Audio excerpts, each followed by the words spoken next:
Hey everybody, welcome to the podcast. I'm Mike Miller, and today on the show I have Andrew Gleason. Andrew is in charge of the Foothills Trail Coalition.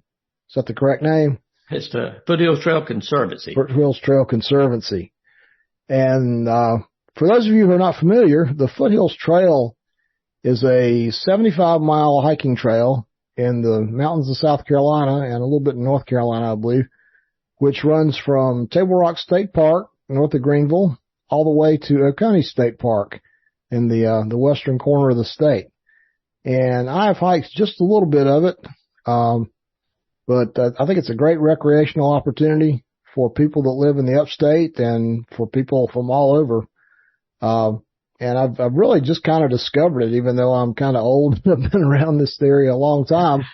I haven't really been on it much, so I'm kind of learning a little bit more about it through the Facebook group and the website. And since I started the podcast, I thought it might be a good topic that people might be interested in. So Andrew, thank you for being with us today. Yep. Thank you for having me. I appreciate it, Mike. Okay. Why don't you just tell us a little bit about yourself, before we get too deep into the show here? All right. Well, I'm on the board of directors for the Foothills Trail Conservancy, and I've been involved with the group since 2016, in various capacities, just all, again, the Foothills Trail Conservancy is just a big group of volunteers. We're just, all of us have the same desire, the same love to give back to the trail and to the community that we live in. And, I've been with them since 2016 in different capacities, from just being a trail captain, where you adopt a section of trail and you take care of it. I was the trail maintenance coordinator for a few years, and, presently I'm the chairman. Okay. How many people are on that board? 15. 15. Okay. Yep. 15. Let's start at the beginning. When was the first Foothills Trail conceived of and constructed? Oh, okay. Well, the very beginnings are a little fuzzy. There was a number of people who had the idea of a hiking trail in the upstate of South Carolina, and there was a lot of things tossed around back in the 60s. Different people had different ideas, but really it kind of started coming together in the mid 70s. Around 1974 was when the Foothills Trail Conservancy was actually formed. And back then it was called the conference, the Foothills Trail Conference. And it was particularly led by a gentleman named Mr. Glenn Hilliard, who is still very active with us and a big help to us in many ways. But Glenn Hilliard helped spearhead getting all of the different groups together at one table to try to get the Foothills Trail actually built and completed. And that was eventually done and open, kind of as you know it now, by, I'd say 1981 or 82, somewhere there's when the trail, you could go to Table Rock and hike all the way to Oconee. And a lot of people may not know this either, that the Foothills Trail, it's, of course, the Conservancy, we own none of it, okay? We're just kind of the volunteer group now who takes care of it. But a big portion of the trail, about 40, almost 43 miles of it, runs through Duke Energy's property. And part of the agreement back in the 80s was that Duke Energy would maintain that portion also. And they do, like all those big suspension bridges and things you see out there. Duke Energy either built those or had them built and repaired through the years. And what we've done as the Conservancy is we maintain from Oconee State Park all the way up to the North Carolina line along the Whitewater River. And we assist the Duke Energy folks and the Duke Energy contractors over on their portion when they need it. Like, going out and painting blazes or doing finesse work. Sometimes we'll remove blowdowns down trees and do some trail bed repairs when maybe their contractor, it may be a while before he can get to it. Okay. So what was the process of flagging the trail and determine, where it was going to go through and mapping everything out? I'm sure that was quite a complicated process. Oh yeah, it was. And in fact, the original portion of the Foothills Trail was really there in around 1975, which went from the border of Oconee State Park all the way up to about where Ellicott Rock is now at the North Carolina-Georgia border intersection. So there's actually, they're hard to find, but there is a map out there that shows the original path that the Foothills Trail took back then, and it's nothing like it is today. In fact, if it hadn't been rerouted and changed through the years, the Oconee side would have been much more difficult to hike than what it is now. But whenever they did get the trail completely finished in the early 80s, they had rerouted it in different places, and it for the most part follows pretty much the route it does now. There have been several big reroutes through the years, and we can talk about that later if you want to. Hey, I'm here to talk about whatever you want to tell us, because this is much a learning opportunity for me as it is for our listeners. Sure. I'm sitting here on my other screen. I've got the Foothills Trail interactive map. Oh, good. Pulled up, which is for our listeners. If you just Google Foothills Trail interactive map, you can find an amazing Google map that shows you all the parking lots, all the campsites, all the water spots, shuttle locations, just about anything you might want to know about the trail. Yep. And now on that map, it also, if you click on some of the waypoints like the campsites, there'll even be a link in there to a YouTube video that just kind of like a little 30 or 40 second video showing the campsite, like just a 360 degree view of it, sort of, so to speak. Okay. And I'll put a link to that map in the show notes for this. Sure. But some of the reroutes in the past, I guess one of the first big reroutes was down around the Bear Camp Creek area. Folks who have hiked the trail and are familiar, the trail used to take a different path in there right after you went through the campsite, and they rerouted it back around 1988. They were back when they were looking at maybe possibly impounding some more water up there, doing another kind of like Bad Creek is, where you have a small reservoir. But Duke Energy backed off of that, but they rerouted the trail to where it is now, where it takes it over next to Hilliard Falls. And by the way, Hilliard Falls is named after Glenn Hilliard, who the gentleman I mentioned earlier, our founding chairman. Another big reroute that was done was in the mid-90s over near Whitewater Falls. The trail used to pass right up there near the top of the waterfall, and the trail was rerouted away from it to where it is now, where it crosses North Carolina Highway 281. As a little dirt parking lot. That's the new place that it crosses. But like I said, it went right by the top of the waterfall, and there were so many people died up there at that waterfall that's why they rerouted the trail. Yeah, I remember reading about some of those in the news or hearing about them on TV or whatever. Yeah, there's been so many deaths at Upper Whitewater Falls that, honestly, I think they've lost count. That's too bad. Yep. So you want to maybe take us through the trail, kind of say from west to east, as far as the high points and places people might want to look for. In the west, you're starting at Oconee State Park, which is over kind of north of Walhalla. Yep. Well, that's the end of the trail. Yes, sir. Well, let me just take a minute to laugh about that, because there is a big debate over which way to hike the trail, which direction's best. And if you go back on YouTube, look up the Foothills Trail, which direction, and there's a video on that about making fun of which direction's best. That seems to be the biggest question on the Facebook group too. Yeah. And it's really, it boils down to your personality type. If you're the kind of person that wants to get the hard stuff over first, you're going to want to start at Table Rock. And if you're the kind of person who wants to save the hardest stuff for last, then you start at Oconee. But, me personally, my personal preference is starting at Table Rock. I'm one of them get the hard part over in the beginning. And I think it works better for, slack packing.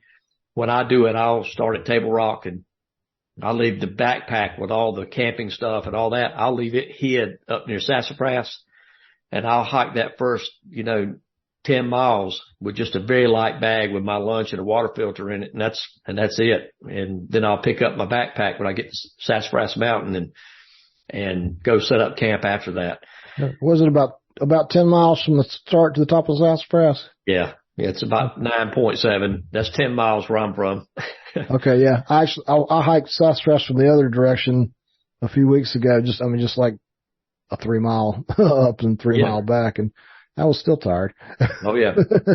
Yeah. But just going through the trail, like I said, the high points is, if you start at Oconee, of course, your first big high point is going to be just, reaching the Chattooga River and that whole, 8-mile section that runs between Lick Log campsite going up to Burroughs Ford.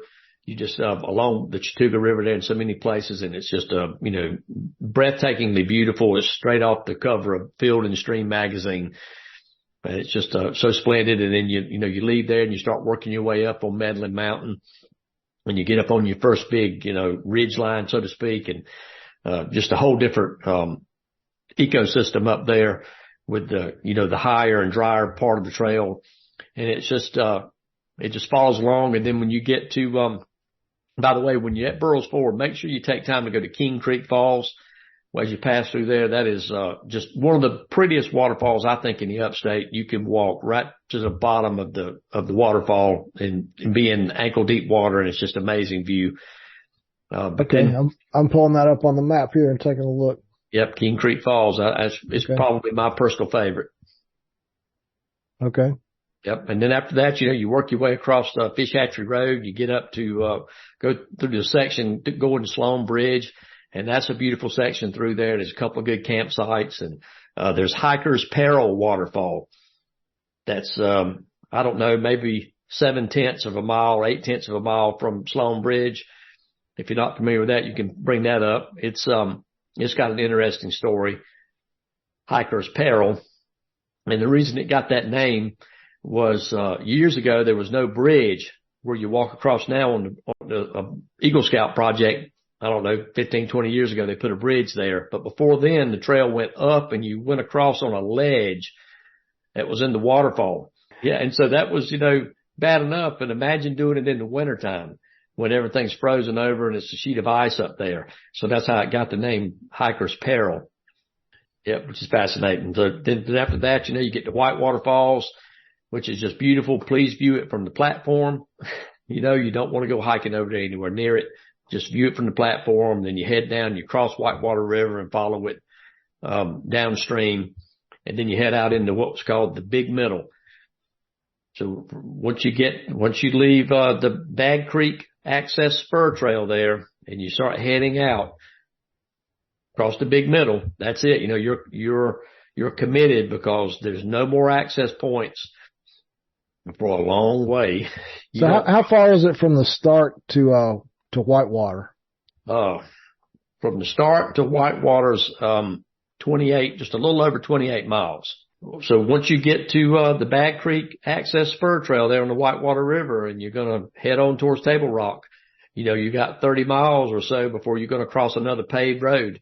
And you need to be committed at that point because the cell service is spotty out there. There is some cell service. If you have Verizon, that's all I have. So that's all I know. And if you know where to get it at, you can make a phone call or send a text home at least once a day, but you have to know where it's at. But so when you head out across to them, you got to be committed, be prepared because, you got a long way before you're going to get to another paved road again. And then, there's a lot of good campsites out through the Big Middle. It's very remote.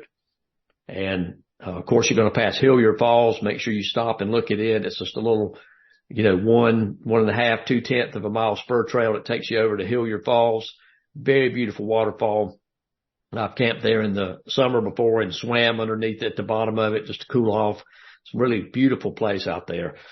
And then you go to Bear Camp Creek campsite is the next thing along the trail. One of my favorite campsites. And then after that, it's the Horse Pasture River and then Bear Gap.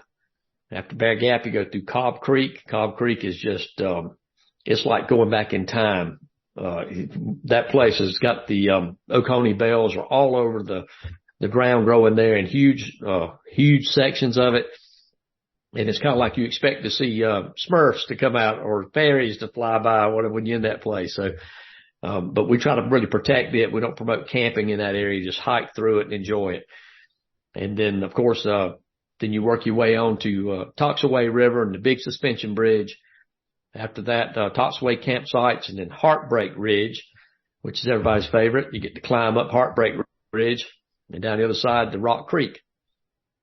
Then after Rock Creek, you go up what I call Butt Buster Ridge after that and work your way to Laurel Fork Falls, which is another magnificent waterfall.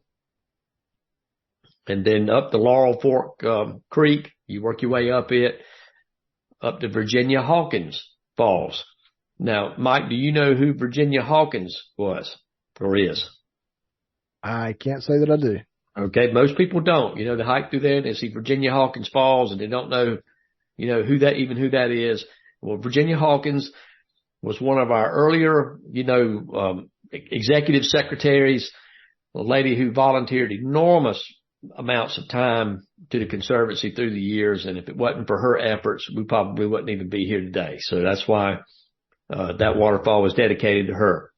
And, you know, Virginia's still alive and everything, but she lives up in Pennsylvania now, so we rarely get to see her. So after Virginia Hawkins, and you work your way on up, you do a big climb to get back up to a Flat Rock campsite, another beautiful little campsite there that many people can camp in. There's tent spots there for many people. And then you just work your way down to Laurel Valley Access, and then you begin to climb up to Sassafras Mountain. As I said, after Sassafras, then, you know, you go over to Tower up there that was built just a few years ago, 2019, I believe is when it opened up, and head on down towards the Lighthouse campsite and Drawbar Cliffs. And the interesting thing about the Lighthouse campsite is how it gets the name is there's a cave in the cliff up above the Lighthouse campsite. And in the years ago, the hunters and stuff would go up there and they would camp in the mouth of that cave and they would build a fire in it. And so in the valley below, the people could see the fire, the light in that cave up there in the wintertime. And it looked like a lighthouse. So that's how it got the name.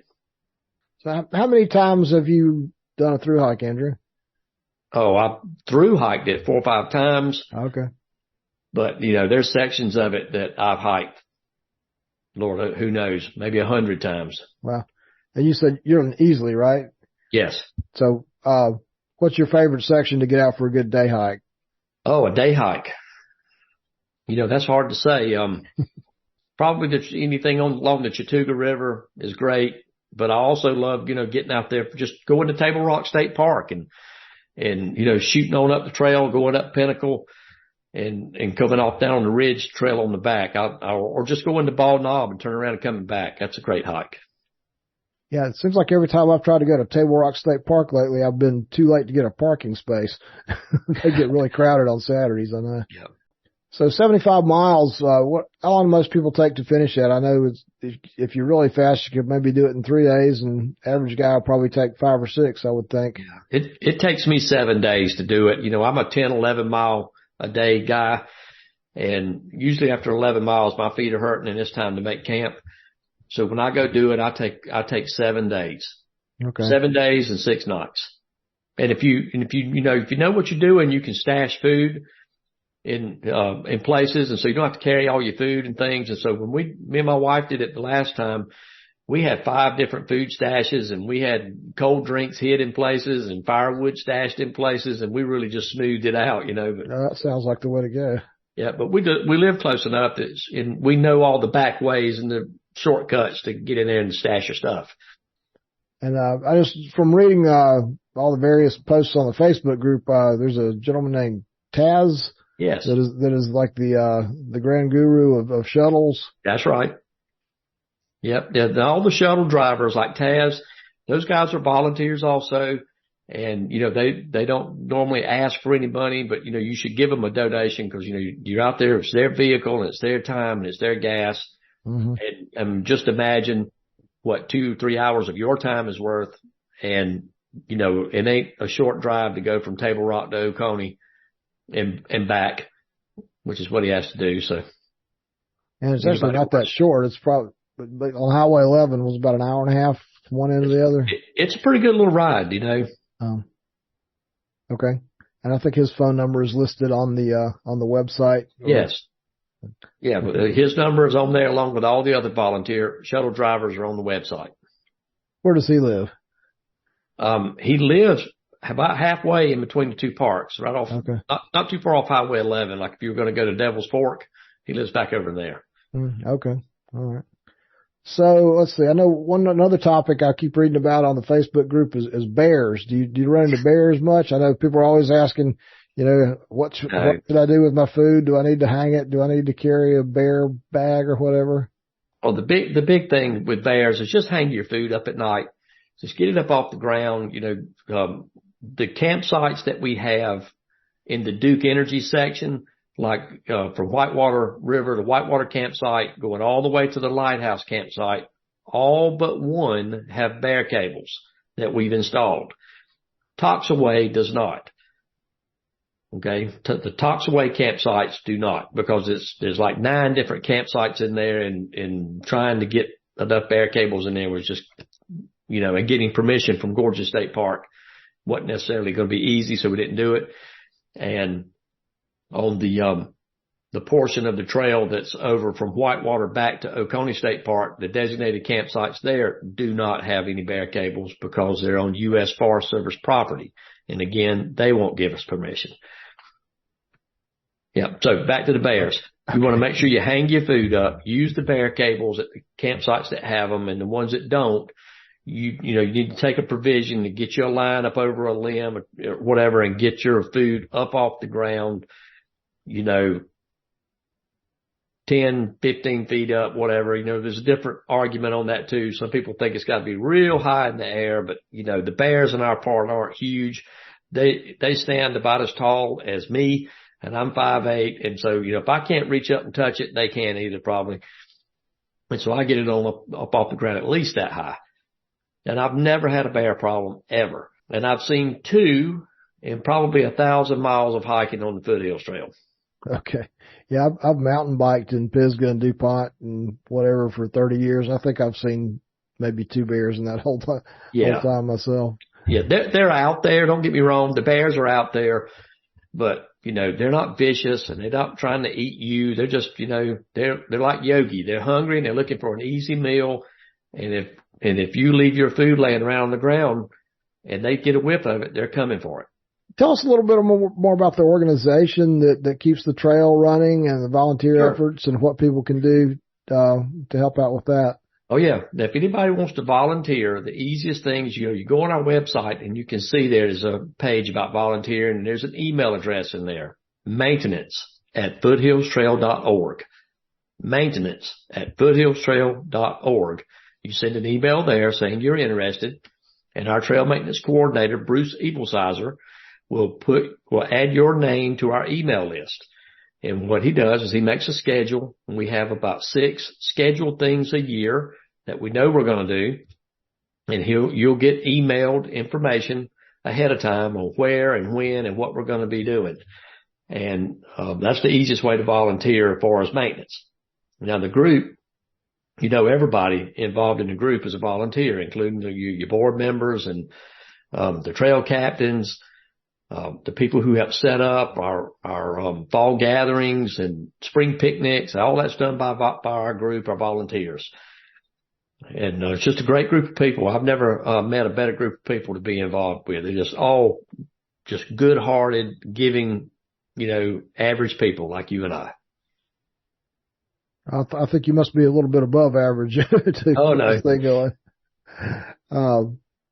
As far as funding, obviously it takes a lot of money for this. Does the organization get grants, or where's most of your funding come from? Okay. Most of our funding comes from membership dues. That's where the first money comes from. When you become a member of the Conservancy, and by the way, every year you have to renew your membership. So if you're an older member, please rejoin that money. And then what we get from the sale of this, like guidebooks and maps, T-shirts and stuff, that's where the second money comes from. And then donations. We do get some grants, but it's not a lot of money, and grants are, they don't pay the bills. Grants are for certain projects or for certain things that, it's earmarked money that has to be used a certain way. Like if you get a grant to replace a bridge, that's all you can use it for. So it doesn't do anything but that. we do operate on a shoestring budget. I'm not going to lie to you about that because dues and merchandise only take you so far. Yeah. For the parts of the trail that go through state parks and so forth, like when you have blowdowns and stuff like that, do the state park folks help out with those, or is that all? Okay. Yes, they do. In fact, especially Table Rock, if usually they can get their trees cleared up before we could even get there to help them. Oconee, have a smaller staff, and sometimes we'll go over and give them a hand. We usually get them cleared off of our part of the trail in their park before they do. So if somebody's never been to the trails, or somebody's fairly new at it like me, I mean, where would you suggest they go to start off with? Was Table Rock the best place to start? Yeah, I would. I would just go. That's what I did. I fell in love with the trail there in 2011. Took my little kids up there to go hiking on the Carrot Creek Trail, and got there to the little intersection where the trail splits and goes one way up to Table Rock and the other way up to Pinnacle. And there was a sign there that said, Foothills Trail, Oconee State Park, 76 miles. And I remember looking at my wife saying, that is the coolest thing ever. I want to do that one day. And that's just a great place to start. Go to Table Rock and go hiking, get it in your blood. Yeah, I kind of had a similar experience. I saw that sign. I was walking my dogs the other day after Thanksgiving. I was probably been 8 or 9 years ago. And I did not know that there was a trail that ran that far. Yeah. And, so I guess I got to commit to getting out there and doing the whole thing myself one of these days. Yep. So. Yeah, you need to do it. I mean, and even if you don't, if you just want to break it up, just do the big middle, where you leave from Laurel Valley Access and you go all the way to Bag Creek. That's just a great hike. You can do it in 2 or 3 days. And you're not out there for a whole week, and it's just a good way to really get remote, get away from everything, unplug from, your life and your phone and just, reset yourself. Have any idea of how many people hike the trail every year? A little. It's in the thousands, but. A little.